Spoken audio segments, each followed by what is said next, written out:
Mesdames, Messieurs, merci encore une fois de nous regarder, hein. Je suis vous, bienvenue dans le Volcan News et Sport pour le dernier numéro cette semaine hein, qui s'ouvre d'abord avec les grandes lignes. On va devoir peut-être parler hein, de cette réouverture du stade d'Élité et Lueur du Sport pour la reprise des activités sportives dans la ville de Goma coupée depuis 3 mois. On y revient tout à l'heure. Et puis, ce sera la sixième journée de la Ligue nationale de football qui nous a donné des résultats pour des fortunes en diverses et surtout avec la désillusion de l'équipe des Magny-Maignan, les des équipes du même standing qu'on a évoqué la dernière fois, ça a été Magny-Maignan qui a laissé sa peau à Kinshasa devant les Aigles du Congo, mais également d'autres rencontres sont aussi à suivre pour ce week-end. On va devoir revenir également sur les classements. Et puis, vous le savez, le dernier titre ce sera l'Europe. L'Europe où l'équipe FC Barcelone en vient de remporter son 28e titre de la Liga. Les fans de Barcelone l'ont célébré toute la journée d'hier, mais quand même pour le prix du Pichichi, ça pourrait rester à Kylian Mbappé, mais pour y arriver, il faudrait que Kylian Mbappé ne pas être devancé par Robert Lewandowski. Ces titres et tant d'autres vous sont détaillés sous P. Asseyez-vous confortablement.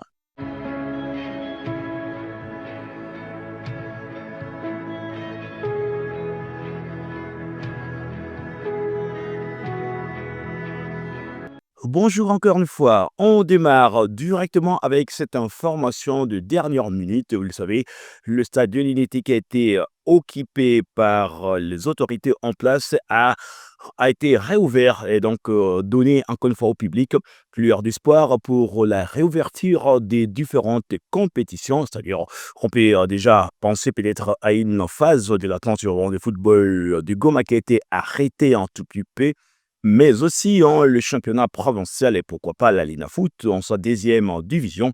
Les autorités des l'AFC M23 l'ont y a fait savoir, c'est là, ça a été c'est mercredi et puis hein, du coup un jour après, ça a été une équipe technique qui est venue constater quelques dégâts qui ont été commis. Vous savez, les stades a été occupé pendant 2 mois.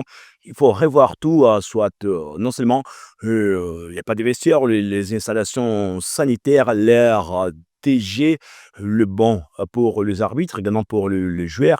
Alors, le constat a été fait, hein, c'était jeudi. Je vous convie ici de suivre ce reportage de Christian Moussoussou de la RTNC. Au lendemain de la restitution du stade délimité aux autorités civiles, c'est jeudi 15 mai 2025 dans la matinée, la première activité a été lancée. Il s'agit d'une descente de l'équipe technique accompagnée des sportifs pour s'enquérir de la situation actuelle de l'RDG et des autres installations. Dans ces stades, les constats faits sur place par deux ingénieurs et que plusieurs endroits ont été endommagés. Pour l'instant, la pelouse n'est plus protégée à 100% car sa clôture a été démolie. Des toilettes également touchées et qui nécessitent une réhabilitation. Les sièges de joueurs remplaçants aussi cassés. Les robinets en panne. Celles de gradins sont comme avant et n'ont que besoin d'une nouvelle peinture pouvant les rendre plus propres. Sur le plan hygiénique, tout est à refaire. Les immondices y trouvés seront dégagés dans les heures qui suivent selon la gestion du stade délimité qui travaille en collaboration avec la Ligue de football du Nord Kivu et la tente urbaine de football du Goma. La seule tribune qui accueille les grandes personnalités est aussi dans un état de délabrement. Le siège des officiels des réserves est endommagé complètement. La pelouse synthétique n'a que besoin d'entretien avant usage, selon ce que proposent les techniciens amateurs. Les sportifs de Goma sont très irés de revoir les stades délimités ouverts car c'était leur souhait de voir les activités sportives reprendre dans la ville. Le secrétaire sportif des Dauphins Noirs, Siva Jean-Chris, s'exprime.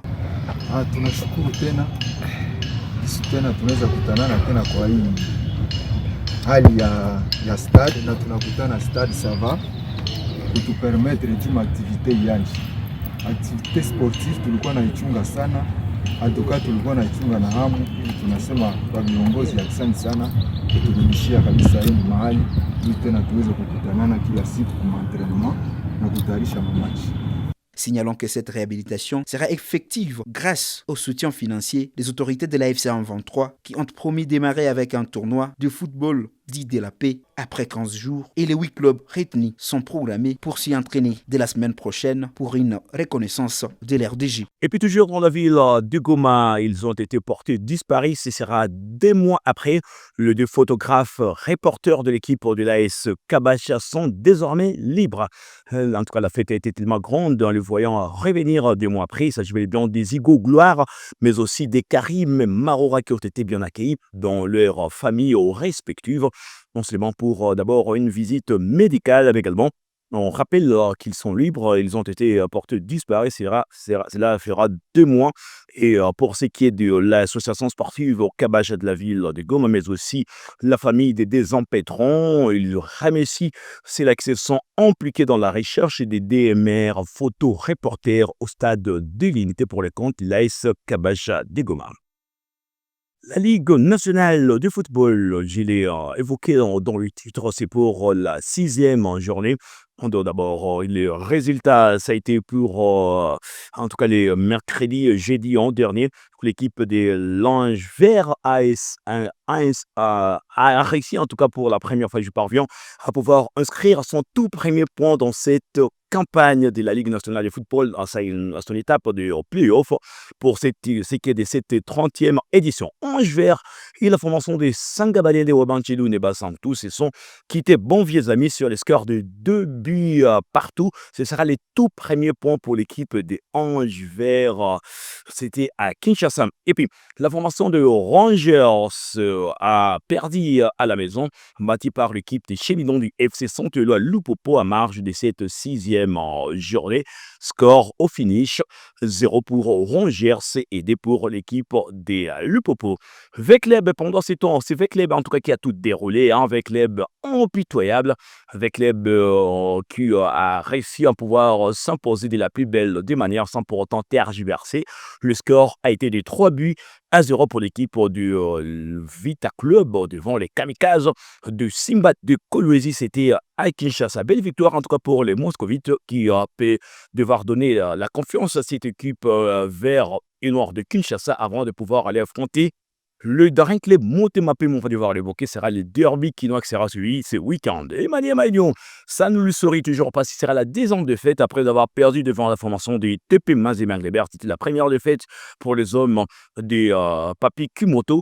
Alors, ils ont ne pas y abattre l'équipe des Aigles du Congo. Les Aigles qui se sont envolés très loin, en tout cas des attentes des Kambelembele.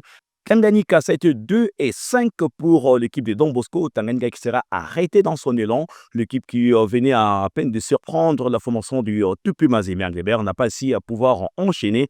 L'équipe a été cueillie à chaud. C'était au stade Frédéric Kimasabaliba de Lubumbashi devant la formation de Don Bosco sur la note du D contre 5.